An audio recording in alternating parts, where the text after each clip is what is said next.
السلام علیکم۔ ویڈیو دیکھنے سے پہلے سبسکرائب شیئر کریں اور بیل آئیکن کلک کرنا مت بھولیں۔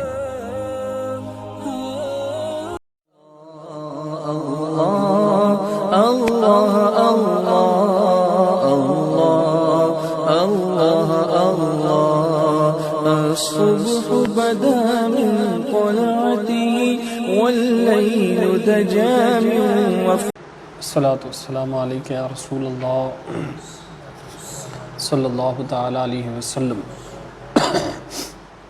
مسلسل ایک اور حدیث کو ہم کئی دنوں سے سن رہے تھے اور اس سے جو ملنے والا درس اور نکات اس میں پوشیدہ ہے اس پر ہم کلام کر رہے تھے۔ حضرت عبداللہ ابن مسعود رضی اللہ تعالیٰ عنہ بیان کرتے ہیں کہ رسول اللہ صلی اللہ تعالیٰ علیہ وسلم نے ارشاد فرمایا، ہر نبی کے کچھ حواری اور ساتھی ہوتے ہیں جو ان کے طریقے پر عمل کرتے ہیں، پھر ان کے بعد کچھ لوگ ایسے آتے ہیں جن کا قول ان کے فعل کے مخالف ہوتا ہے، اور وہ ایسے کام کرتے ہیں جن کے لیے وہ مامور نہیں ہوتے۔ جو ان کے ساتھ ہاتھ سے جہاد کرے وہ مومن ہے، جو ان کے ساتھ زبان سے جہاد کرے وہ مومن ہے، اور جو دل سے جہاد کرے ان کے ساتھ وہ مومن ہے۔ یہ صحیح مسلم کی روایت ہے۔ اس میں آقا کریم علیہ السلام کے صحابہ کی شان بیان بھی کی گئی ہے۔ اس کے بعد فرمایا گیا کہ آقا کریم علیہ السلام کے اور دیگر انبیاء علیہ السلام کے جو اصحاب ہوتے ہیں وہ ان نبیوں کی پیروی کرتے ہیں، لیکن ان کے بعد کچھ لوگ ایسے آتے ہیں، یہ پیشن گوئی کی گئی ہے اور مستقبل کی خبر بتائی گئی ہے کہ جن کا قول جو ہے، جو بعد میں لوگ آتے ہیں، کچھ لوگ ایسے آتے ہیں جن کا قول ان کے فعل کے مخالف ہوتا ہے، یعنی قول و عمل میں تضاد ہوتا ہے، یعنی بات کچھ اور ہوتی ہے، عمل کچھ اور ہوتا ہے، سیم نہیں ہوتا، اس میں اختلاف ہوتا ہے، یعنی زبان پر کچھ اور ہوتا ہے، دل پر کچھ اور ہوتا ہے، بولتے تو بڑی بڑی باتیں ہیں لیکن عمل کے اعتبار سے وہ زیرو ہوتے ہیں، یا بہت سارے اس کے معنی آپ لے سکتے ہیں۔ ایک تو ایک کہ یہاں پر ایک منافق کی علامت بھی یہی ہے کہ منافق جو ہے زبان پر کچھ اور باتیں ہوتی ہے اور دل میں کچھ اور ہوتا ہے۔ تو یقیناً بعد میں بھی منافقین ہوئے، اور خود آقا علیہ السلام کے دور میں بھی صحابہ اکرام کے بعد کچھ ایسے لوگ تھے جو مسلمان ہونے کا تو دعویٰ کرتے تھے، جن کی زبان پر کلمہ تھا، جن کی زبان پر ہمدردی کے جملے تھے، جن کی زبان پر اسلام کی محبت تھی، لیکن جن کے دل جو ہے اسلام کے خلاف تھے، بڑی بڑی وہ سازشیں کیا کرتے تھے، اسلام کے حوالے سے ان کے دلوں میں دشمنی ہوا کرتی تھی، لیکن زبان سے وہ محبت کا اظہار کرتے تھے۔ منافق، نفاق کا مطلب وہی ہے کہ انسان جو ہے زبان سے کچھ اور ہو، زبان میں اور دل میں کچھ اور ہو، اسے نفاق کہتے ہیں۔ تو بعد میں بھی بہت سارے لوگ ایسے آئے ہیں کہ جنہوں نے امت میں فتنہ برپا کیا، اور عقیدے کے حوالے سے، نظریات کے حوالے سے جو بگاڑ پیدا ہوا وہ اسی وجہ سے کہ خاص کر جب انگریز حکومت تھی ہندوستان میں تو بہت سارے ایسے نام نہاد مسلمانوں نے انگریزوں سے پیسے لے کر، یا انگریزوں نے کچھ ایسے لوگوں کو خرید کر جو نام نہاد مسلمان تھے ان کے ذریعے سے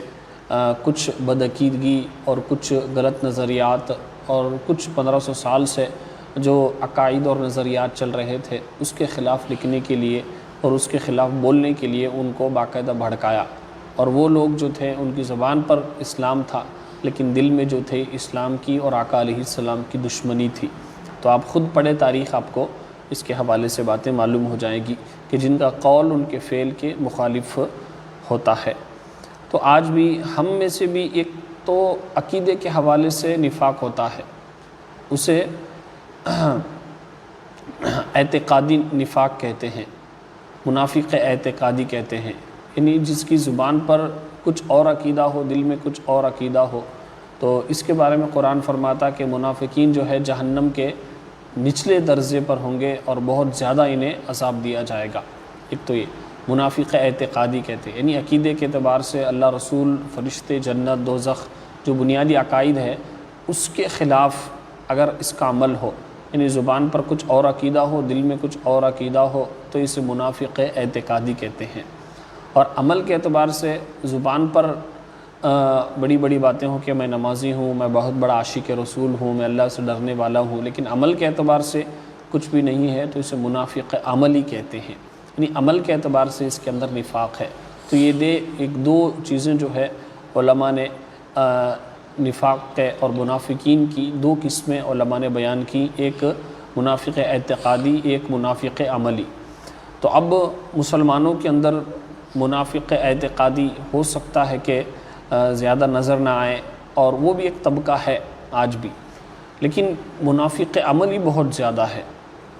یعنی ہمارے دعوے بڑے بڑے ہیں کہ ہم بہت بڑے عاشق رسول ہیں، ہم اللہ رسول سے ڈرنے والے ہیں، ہم عاشقان اولیاء ہیں، ہم اولیاء کرام سے محبت کرتے ہیں، ہمارے دعوے بڑے بڑے ہوتے ہیں کہ ہم نے اپنے آپ کو عاشق رسول، عاشق اولیاء کا ٹائٹل تو اپنے خود ہم نے لگا لیا ہے اپنی زبان سے، لیکن ہمارا فعل، ہماری حرکتیں، ہماری عادتیں یہ ہوتی ہے کہ نہ نمازوں کی پابندی ہے، نہ علم دین سیکھنا ہے، نہ برائیوں سے بچنا ہے، نہ سود سے بچنا ہے، نہ گانوں سے بچنا ہے، نہ میوزک سے بچنا ہے، نہ اور الٹی سیدھی حرکتوں سے بچنا ہے، لوگوں کو دھوکہ دینا، جھوٹ بولنا، ستانا، یہ تمام چیزیں جو ہے ایک اللہ سے ڈرنے والا، ایک عاشق رسول نہیں کر سکتا۔ تو یہ ان کا قول اور ان کا فعل مخالف ہوتا ہے۔ یہی چیز ہے، آج ہمارے دعوے تو ہوتے ہیں کہ غلامی رسول میں موت بھی قبول ہے، کہ ہم سرکار کی محبت میں ہم اپنی جان بھی قربان کرنے کے لیے تیار ہیں، لیکن نیند قربان کر کے ہم نماز پڑھنے کے لیے آنا بڑا مشکل ہے ہمارے لیے، اور ہمارے لیے وقت قربان کر کے دین سیکھنا، دین کی خدمت کرنا یہ بڑا مشکل ہے، اور خود آقا کریم علیہ السلام کی سنتوں پر عمل کرنا، اپنے چہرے پر داڑھی رکھنا یہ بڑا مشکل ہے۔ تو یہ چیزیں جو ہے ہمارا قول اور ہمارا فعل جو ہے یہ مخالف نظر آتا۔ قول تو یہ ہے کہ ہم بہت بڑے عاشق رسول ہیں، لیکن ہماری عادتیں، حرکتیں، ہمارا فعل جو ہے یہ اس کے مخالف ہے، ایسا لگتا ہے کہ یہ عاشق رسول نہیں ہے، صرف یہ ایک معاذ اللہ ہمارے علماء نے اس کو ڈرامہ سے تعبیر کیا، ایک ڈرامہ کر رہے ہیں۔ میں اب یہ جملہ نہیں بلکہ ہمارے علماء نے جو نصیحت کے طور پہ بتایا، فرمایا کہ ہم نے عشق رسول کو معاذ اللہ ایک ڈرامہ بنا لیا ہے، کہ اس طریقے سے ہم بڑے بڑے دعوے تو کرتے ہیں لیکن عمل کے اعتبار سے بہت پیچھے ہیں۔ تو اس سے بھی ہمیں بھی سبق حاصل کرنا ضروری ہے۔ ہو سکتا ہے کہ آقا کریم علیہ السلام نے آج کے زمانے کے لوگوں کو اپنے نظر میں رکھ کر ہی فرمایا ہو کہ جن کا قول اور ان کا فعل جو ہے مخالف ہوتا ہے، کہ جو آقا کریم علیہ السلام فرمائے کہ نماز کی پابندی کرو، ہم اسی نبی سے محبت کا دعویٰ کرتے ہیں جس نبی نے فرمایا کہ نماز میری آنکھوں کی ٹھنڈک ہے لیکن ہماری مسجدیں ویران ہیں، جس نبی نے فرمایا کہ علم سیکھو، ماں کی گود سے قبر کی گود تک ہر بالغ مرد و عورت پر علم سیکھنا فرض ہے، اسی نبی سے محبت کا دعویٰ کرنے والے علم سے عاری اور ناآشنا ہیں۔ تو ان چیزوں سے یقیناً یہ معلوم ہوتا ہے کہ یہ ہمارے جیسے لوگوں کے لیے ہی فرمایا کہ ہمارا قول اور ہمارا فعل جو ہے مخالف ہوتا ہے، ایک جیسا نہیں ہوتا۔ تو اسی لیے ہماری باتیں بھی اور ہمارے عمل بھی، اس کے لیے آپ کوشش کریں، پہلے اس میں ایک عزم مصمم کریں، باقاعدہ علم سیکھیں، اچھے لوگوں کی صحبت اختیار کریں، دھیرے دھیرے اپنے اندر کی برائیوں کو ختم کریں اور اپنے اندر اچھائیوں کو بڑھائیں، اور نماز کی پابندی، علم دین سیکھنا، آقا علیہ السلام کی سنتوں پر عمل کرنا، قرآن کو سیکھنا اور تبلیغ دین کرنا، یہ چیزیں جب ہمارے اندر آئیں گی تو خود بخود جو ہے ہمارا شمار بھی ان لوگوں کے پیروکار میں ہوگا، ان لوگوں کے متبعین میں ہوگا، ان لوگوں کے فالورز میں ہوگا جن کی شان میں فرمایا کہ آقا کریم علیہ السلام کے صحابہ جو ہے آقا علیہ السلام کی پیروی کرتے تھے۔ تو انشاءاللہ صحابہ اکرام کے نقش قدم پر چلیں گے تو ہمارا بھی بیڑا پار ہوگا۔ دعا ہے کہ اللہ تبارک و تعالی ہم سب کو کہنے سننے سے زیادہ عمل کی توفیق عطا فرمائے۔ مالک کریم ہم سب کو آقا کریم علیہ السلام سے سچی محبت کی توفیق عطا فرما۔ مالک کریم کہنے سننے میں اگر کچھ غلطیاں ہوئی تو اپنے محبوب کے صدقے میں معاف فرما اور اس کی اصلاح کی توفیق عطا فرما۔ استغفر اللہ ربی من کل ذنب واتوب الیہ وما علینا الا البلاغ المبین۔